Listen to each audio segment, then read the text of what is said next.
New discoveries are giving us a new way to think about ourselves in general, and specifically our relationship to our bodies and the world. And many of those new discoveries are now focused on the human heart. What the science is telling us is that there are about 40,000 specialized cells located in each human heart. These specialized cells, they're called sensory neurites. And they are essentially brain-like cells, but they're not in the cranial brain, they're in the heart. However, they perform precisely the same functions as neurons in the brain. These cells in our heart think independently of the human brain. They remember, they feel, and they sense independently of the human brain.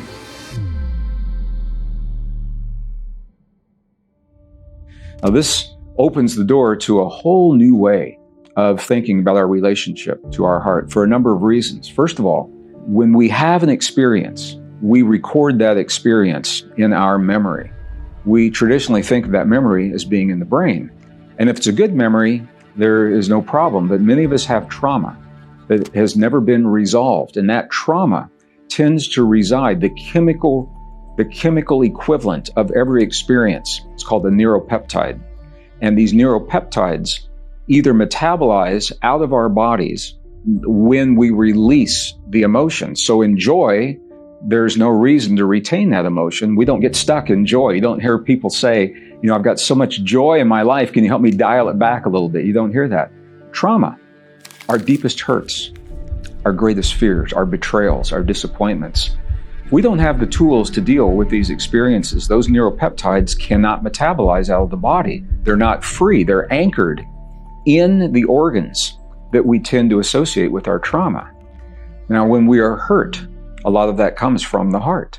And this is where it gets really interesting, because those neuropeptides will reside in those tissues and those organs until we have the tools to resolve them, or until they light up for us as what we would call a dysfunction in that tissue or that organ, an illness or a disease.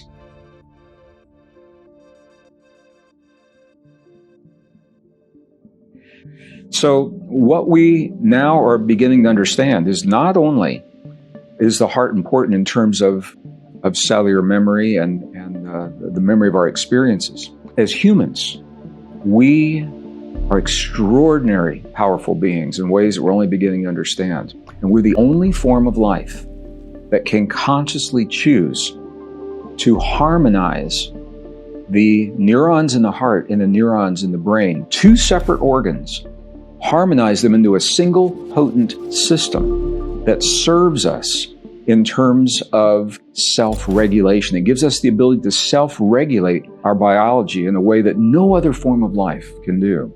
It enhances our immune response almost immediately. We harmonize the heart and the brain. We open the door to very, very powerful states of super memory, super cognition, super recall. We have the ability to access deep states of intuition on demand. So our ancestors knew this. Indigenous traditions have all had techniques leading to the harmonization of the heart and the brain that science didn't really take seriously, didn't understand why they were doing these techniques. And now we know, and they've been validated in the laboratory, and there are techniques of focus of awareness, number one. Number two, regulation of the breath. Number three, the ability to create emotion in the heart when we choose to have the emotion, rather than depending upon the external world to give us a reason to have the emotion. Now, this is important because we are conditioned to respond to the world around us. Rarely are we expected to create the emotion because we choose to have the emotion. But it is the emotion in the heart that sends a signal to the brain that determines what kind of chemistry that brain releases into our bodies.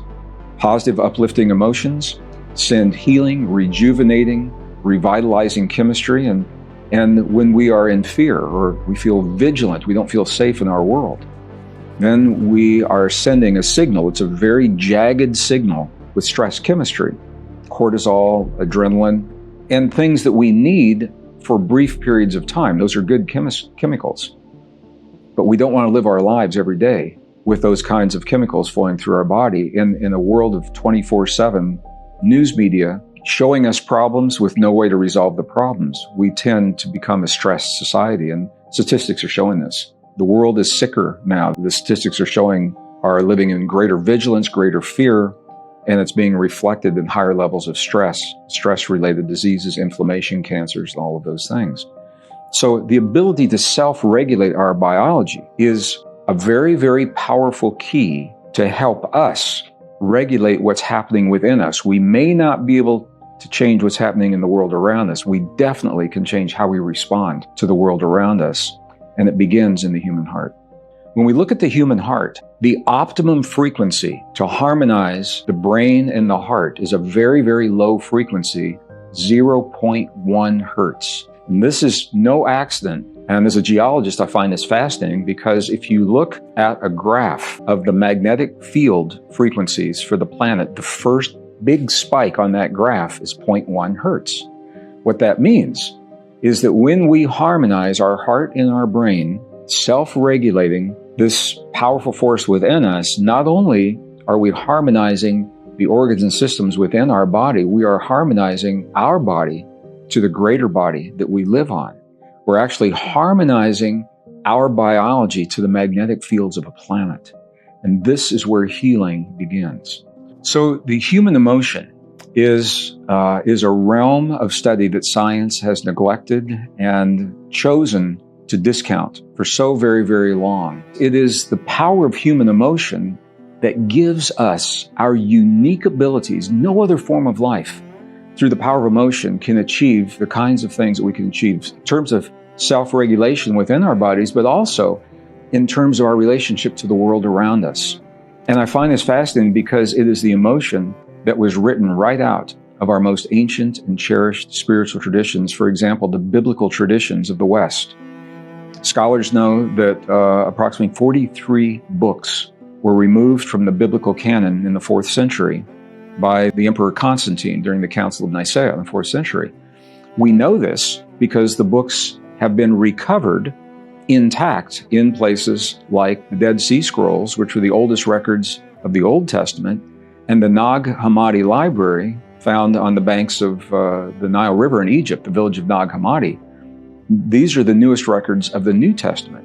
And in the New Testament records, we find records such as the Gospel of Thomas.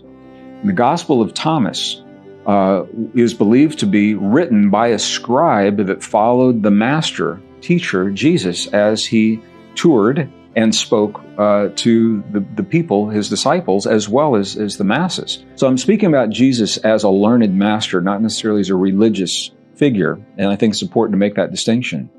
There's no doubt in my mind that there was a Jesus. He definitely existed. The evidence is overwhelming.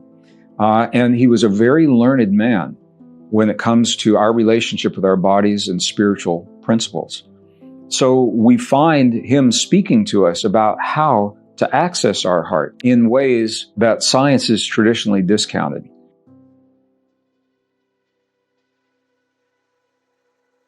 Now what I realize is that it is the very emotion that results from our betrayals, from our hurts, from our fears, that can either be the source of our greatest strength or the source of what destroys us. And Jesus said this in the Nag Hammadi Library. He says, if you bring forth that which is within you, it will save you. If you deny that which is within you, it will destroy you. And these are what we are now finding about the emotions.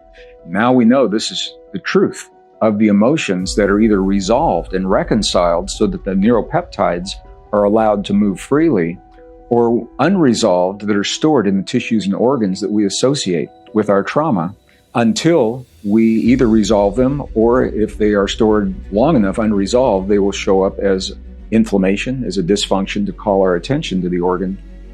What does it mean to heal? From a perspective of these neuropeptides that result from unresolved trauma, it is simply allowing them to flow freely in the body and metabolize out of the body. When they metabolize, they come out in breath, urine, perspiration, the way that we typically excrete from the body. So all we're trying to do is to get these chemicals freed and released. And this is where the heart comes in. Because the brain, we're taught to think about our trauma through the brain, through our mind. And the brain is a polarity organ. It's a left brain, a right brain. So when we consider our actions, our choices, our past, from the perspective of our brain, there will always be a right and a wrong, a good and a bad, success and a failure. The heart, however, is not a polarity organ. And this is such a beautiful part of our design. It's just brilliant the way that our heart engages our experience from this perspective, because our heart is not polarity. So when we think about the things that have happened to us from the place of a balanced heart and the brain, from that perspective, we're not looking at it through the polarity. We're not going through the logic loops of good, bad, and right and wrong, and the ego that keeps us from accessing our deepest healing. From our heart, it's called heart intelligence. Using these 40,000 neurons in the heart, a heart will access these memories very objectively. And it helps us to give new meaning. It doesn't change what's happened. It gives new meaning to our experiences so that we can observe them, learn from them, honor them, and let them go, rather than feeling the guilt and the shame of all of our experience that keeps those hurts chemically locked into our bodies.